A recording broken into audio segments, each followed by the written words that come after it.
Hello, আসসালামু আলাইকুম। Fishing Hunter by Oli channel থেকে জানাচ্ছি সবাইকে স্বাগতম। শুভ সকাল।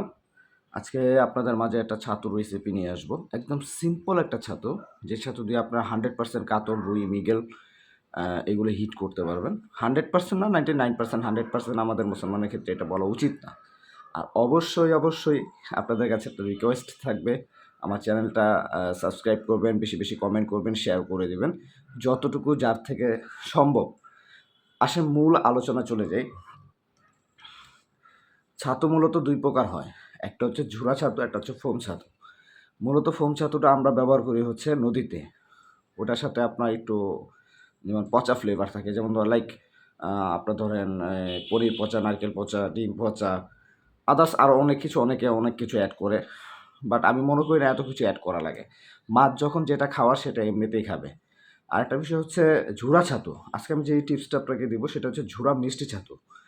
সো কথা না বাড়ায় আমরা ছাতু বানানোর প্রসেসে চলে যাই।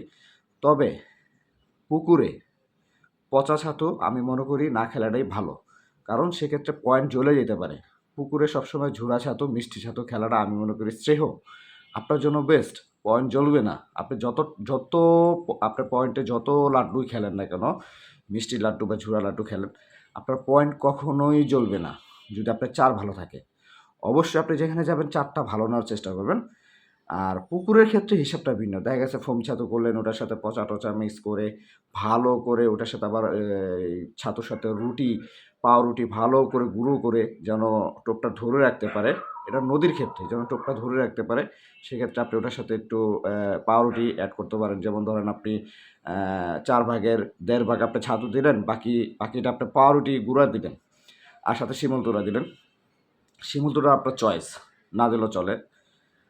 আর মিষ্টি ছাতুর যে বিষয়টা, সেটা হচ্ছে সিম্পল একটা বিষয়, সেটা আমি আপনাদের দেখিয়ে দেবো এখন ইনশাল্লাহ। চলুন দেখে আসি।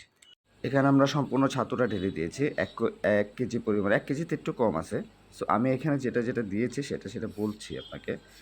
এটা হচ্ছে প্রথমে আমরা সাদা পাউডার দিয়েছি, তারপর হচ্ছে বাদিয়ান দিয়েছি, যেটা হচ্ছে মাছ মারার জন্য একটা মিসাইল, ছোটোখাটো মিসাইল বলতে পারেন। বাদিয়ান এটা খুব কার্যকরী একটা জিনিস। তারপর আমরা হলুদ পাউডার দিয়ে দিলাম।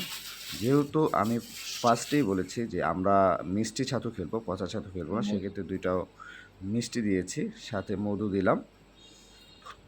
যা দিবেন সেটা হচ্ছে পরিমাণ মতো, হ্যাঁ। তবে বাদিয়ানটা মাস্ট অ্যাড রাখবেন। কিছু পরিমাণ ধরেন ১ চা চামচের মতো বাদিয়ান আপনি এটার মধ্যে অ্যাড রাখলেন। এরপর ২টা মিষ্টি দিলেন। এরপর দিয়ে দিব আমরা হচ্ছে ঘি, পরিমাণ মতো ঘি, যেহেতু আমরা পুকুরে খেলবো। এই ঘিয়ের পরে আমরা দিব হচ্ছে এটার মধ্যে, আমরা এখন যে জিনিসটা অ্যাড করব সেটা হচ্ছে ঘিয়ের ছাঁকি। অবশ্যই ঘিয়ের ছাঁকাটা আপনি ভালো মতো ভেজে নেবেন। ভাজলে একটা তেল ছাড়বে, দেখবেন ফ্লেভারটা অনেক সুন্দর আসবে। কিন্তু একটা জিনিস খেয়াল রাখবেন, এটা যেন পুড়ে না যায়। এখন হচ্ছে আমাদের মেন প্রসেস। আরেকটা জিনিস আছে বাকি, ঠিক আছে? আরেকটা জিনিস বাকি আছে, সেটা আমরা দিব। এটা এখন ভালো মতো পলিশ করতে হবে। ভালো মতো এটা পলিশ করতে হবে। পলিশ করার পরে মানে এক কথা বলতে গেলে রামডলা যাকে বলে, দেখেন এখানে কিন্তু সিম্পল জিনিস দিয়েছি, মিষ্টি, ঘিয়ের ছাঁকি, সাদা পাউডার, হলুদ পাউডার। আরেকটা জিনিস দিব, সেটা হচ্ছে ভালো কোনো যদি মিষ্টি চার আপনার কাছে থাকে বা মহুয়া যদি থাকে, সেক্ষেত্রে আপনি এখানে ১ চামচ অ্যাড করতে পারেন। তারপরে এটাকে আপনি ভালো মতো একটা ডলা দিবেন। এখন আমরা এর মধ্যে নারকেল তেল, যথেষ্ট পরিমাণে নারকেল তেল দিচ্ছি। ডিমটা এখন আমরা দিব না, ডিম দিব অনলি ফর খেলার সময়।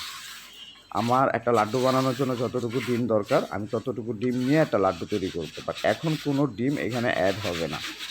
আপনি ছাতুটা যত ভালো মতো পলিশ করতে পারবেন, আপনার ছাতু তত ভালো হবে। একটা জিনিস মাথায় রাখবেন, এই যে দেখেন আমি এখানে কিন্তু ভালো একটু মিষ্টি চার অ্যাড করে দিয়েছি ফ্লেভারের জন্য।